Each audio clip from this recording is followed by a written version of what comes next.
hope you're doing well. Welcome back to another video. This is the first actual matches and content for Group A of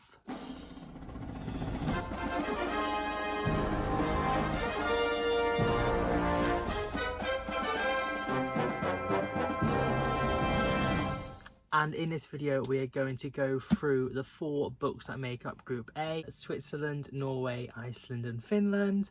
And then in the second half, we'll go through the match analysis of the games they played, see who will be progressing to the quarter-finals. And without further ado, let's get to the host, Switzerland.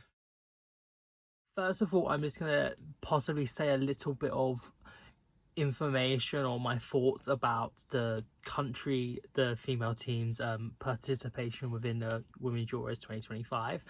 And Switzerland, I loved watching them. They were the hosts. They did an exceptional job. The fans came out and made themselves loud and proud and seen. The fan walks and breaking records, and also for the first time getting to the quarterfinal stage was just so amazing for Switzerland. And also lots of like new talent as well that have thankfully come over to WSL, with Amman Benny coming to Manchester City, the club I support, and also I can't remember her first name, but Wanderla moved to West Ham, which is my favourite London team. And also Leah Volti, the captain, plays for Arsenal women as well. But yeah, I just felt like I just really enjoyed watching them, and I just wanted them to succeed. And yeah, I just really loved the atmosphere they created. But to the book, because I am a booktuber, and the representative was my favourite by Sarah Jolien Fadel, which is translated from French by Holly James, and I ended up really enjoying this book. I will leave my star ratings till the end, because that isn't gonna affect how they progress within the matches. It's just down to the technical abilities of the books. But this is following Jean, and it first of all starts when she's a child. She lives with her father, who is very abusive to her mother and also his children, the main character and her sister, and they live in the Valais mountain range in Switzerland. In a small village, and it's a place where sort of like everyone knows really what's going on, but no one really says anything. She goes through a very traumatic episode caused by her father's actions, and then a doctor comes to treat the wounds that was inflicted on her, and she tells him outright, "My father did this, what are you gonna do?" And he's just like, oh you tripped or something. It's all that sort of like attitude. And then she understands that, okay, they're not going to do anything. I'm going to have to, fester this hatred towards my dad and try and create a new life for me, which she does. So she moves to Lausanne, and here she goes to like school, and she meets with new people and explores her sexuality as well, which is a prominent theme within the book. And she starts swimming in the Lake Geneva and finds this place of solitude where she can reflect on things, and she understands about the past trauma that she has experienced and how she can try and get away from that in some sense. And in one of her relationships with a woman called Charlotte, she redoes kind of actions that her father had done. It's quite important to her trying to overcome this overshadowing of the dad's terror. I like it so ingrained within herself.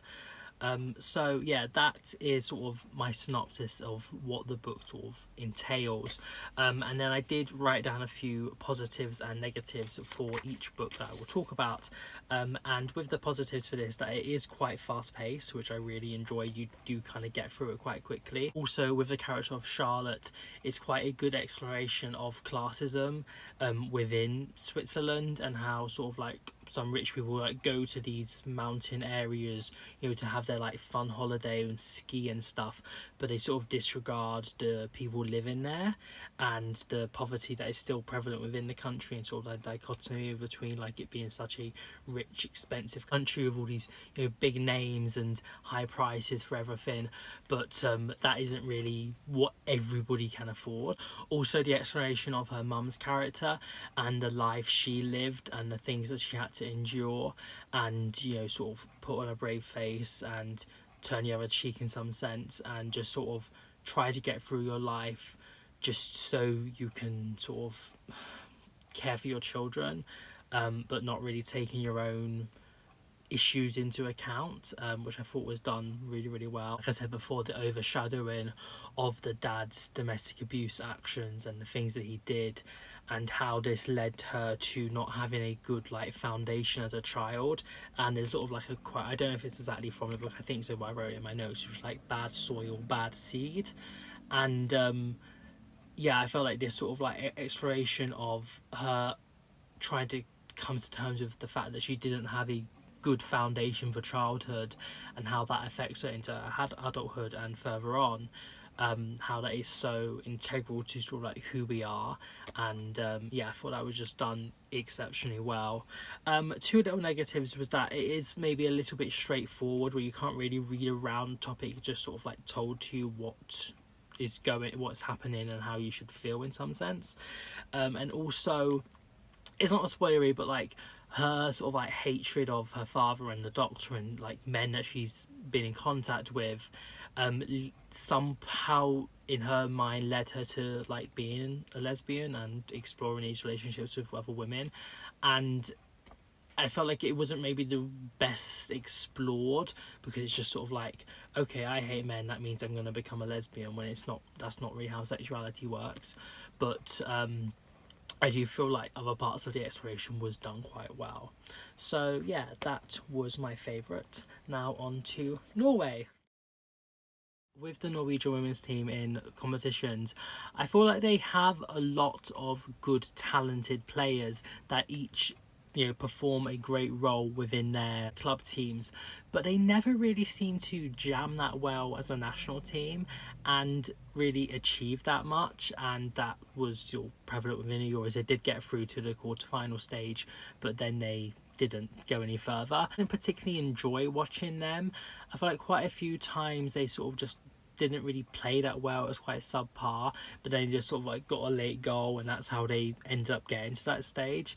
But that's how competition works. Sometimes you do, you have to play your best, but then you sort of have these moments of sparking, and then that's how you get through. But now on to the book, and the representative was Tiamo by Hannah Ostavik, and this is translated from Norwegian by Martin Aitken. This is sort of like an auto-fiction book, which is basically following the main character when I believe she's around 50-ish. And her husband of about 4 years is when she's living in Milan. He has cancer, and it's an exploration of him dying from cancer, basically, with also these backstory moments of their time together, and like basically what was going on in her life at the time. So yeah, that is sort of the plot, and whilst a lot of it is to do with his death and her grieving a dying man, someone she loves, also it is about, love and relationships and life, and trying to cherish moments in a sense as well. But yeah, that is the plot. For a positive, it is quite raw and emotional, and just is like being her true self in a sense. So there's a part where he's trying to get like medications, which is maybe a little bit of a negative, that sort of drags out a bit, but then when he does get it, it's quite a good exploration of who is the man she loves anymore. Is it the man that's struggling so much and has all these really horrific pains, or is it when he's on his like morphine medication and he can be back to who he was? And like that sort of like changing of a person's personality when they're going through such a hard time in their lead up to their death. And for the negatives, I would say that it does read a little bit like diary entries at times, and a few things are a bit repetitive and rehashed a few times. There is this exploration of love which is done well. A few points are saying the same thing a few too many times in my opinion. Now on to Iceland. For Iceland, I don't have too much to say about how they performed at the Euros. I enjoyed watching them. I think Jónsdóttir, she has such a great throw. Like, her throw-ins are like really, really good. Yeah, I felt like the team were okay. Like, also, like, I guess the same with Finland. I don't have too much else to say about them, they was the first match. I think it was Finland and Iceland of the Euros. I watched it on my phone when I was on the bus going back from uni, and it was a little bit disappointing, to be honest, like of how they started the whole competition. But still, it was alright. It was fine. Yeah. So the Icelandic entry is The Night Guest by Hilda Knottsdottir, and this is translated from Icelandic by Mary Robinette Kawau. I really enjoyed this book. The start and the middle were like, I was so entranced. I was like, I have to keep reading and reading. But this is basically following Idun, and she is a woman in, like, I want to say her 20s, she basically has been started waking up really tired, and like her arms and everything is like aching, and she's like thinking like, how I've just like slept for like many hours, like it's not like I'm having insomnia, I have been sleeping.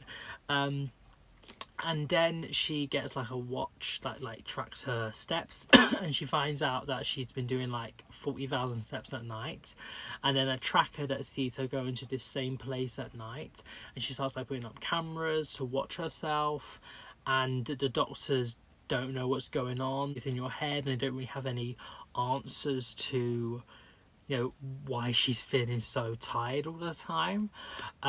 So yeah, that is the story. I won't really say anything else because it's spoilery. This is like a sort of thrillery sort of book in a sense. Now to the good and bad. The first positive is that it is very fast paced. Also, the chapters are like very small, like some are just like 1 page, 2 page, 3 pages. There isn't really that many that are that long, so it's very easy to just keep flicking and you want to get through it. Not because you're not enjoying it, but because you're just like, what on earth is going on here? Also, within the book, she does explore sort of like women in contemporary Iceland, and sort of some of the misogyny still around, and sexual harassment and other issues women face. Final note I wrote was that I had an amazing start and middle that just like pulls you forward, is intriguing, and you just want to know what on earth is happening here. For the negatives, I feel like it had a bad ending in my opinion. It's a little bit ambiguous, and it sort of wraps up a bit too quickly, and I just didn't really like the way it went because of how good it started, and you just build up with so much tension. You're just like, huh? Sorry? Hilda, what's up? But that is The Night Guest. Now to Finland. Like I said, they were okay to watch, and the Finnish entry is The Union of Synchronized Swimmers by Krista Sandu, and this is translated from Finnish by the author herself, Krista Sandu. Just flicked through to remember the names of places because I'm gonna forget them, but this is set in 2 time frames. The first is in italics, and it follows 6 girls, I think, who are part of a synchronized swimming club in like an unnamed Soviet state, and it follows them sort of going to the river and learning their like routines and this friendship that bonds between them, and how like where they're living is just like there's a cigarette factory and that's where they work, and them trying to find money and graft to get costumes and things, and then it follows from then. And then the other part with is following I want to say 6 women, I'm not 100%, that are living their lives all across the globe, and these places are Helsinki with Anita, San Luis Obispo, I think it's in South America, with Paulina, the Pyrenees with Sandra, San Martin with Betty, Rome with Nina, and then the near side of the river with Lydia. The near side of the river is where the backstory novel sections are set. And we just learn about these women's lives at the time, and also, you know, in the back parts when they were young girls, how these women are now living in freedom, but there's still the memory of when they were younger. So that is the plot. I think you can kind of guess what happens in a sense, good and bad points. I think it does, you know, have a snapshot into these women's lives at these points of time, and we do sort of somewhat get a glimpse of who they are.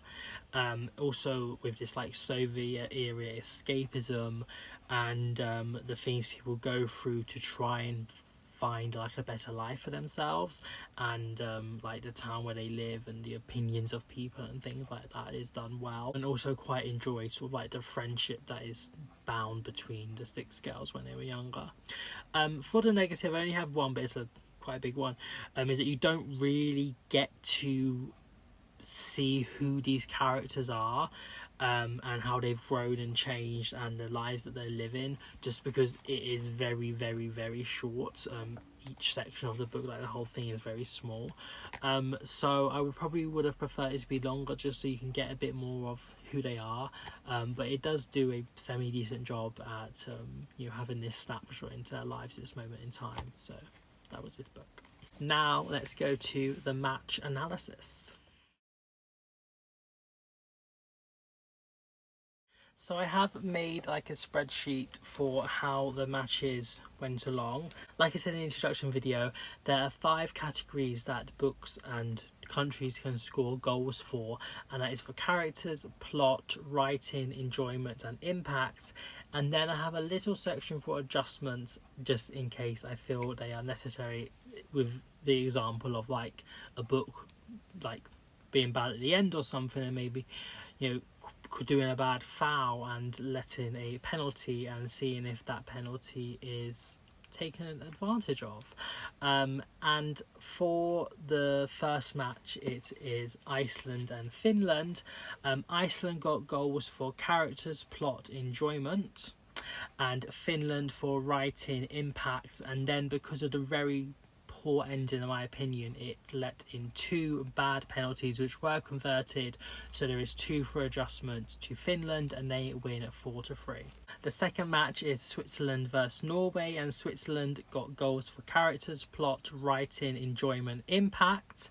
However, it does let a penalty in just for my view of its exploration of her becoming a lesbian, so it ends 5-1 to Switzerland. The third match is Norway and Finland. Norway got goals for characters, writing, and Finland for plot, enjoyment and impact, so it ends 3-2, and I don't feel like there was need for any adjustments. Then we have Switzerland and Iceland, and Switzerland got goals for characters, plot, writing, impact, and Iceland for enjoyment.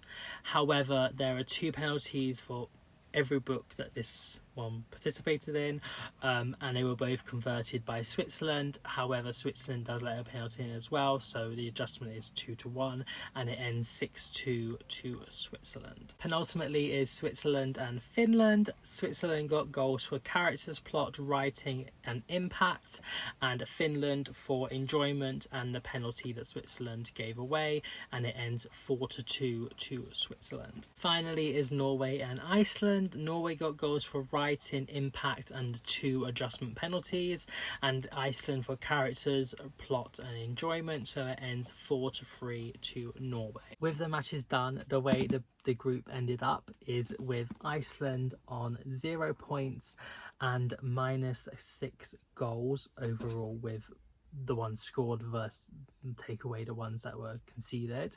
Norway with 3 points, and this is on -4 goals. Finland with 6 points and 0 goals overall, I guess, with the winner being Switzerland with 9 points and 10 goals overall. So congratulations to Switzerland for topping the group and Finland also going through to the quarterfinals. I really hope you enjoyed this video, and stay tuned for Group B coming up soon and the remainder of the tournament. I hope you have a nice morning, evening, night, wherever you are in the world, and I shall see you very soon. Bye!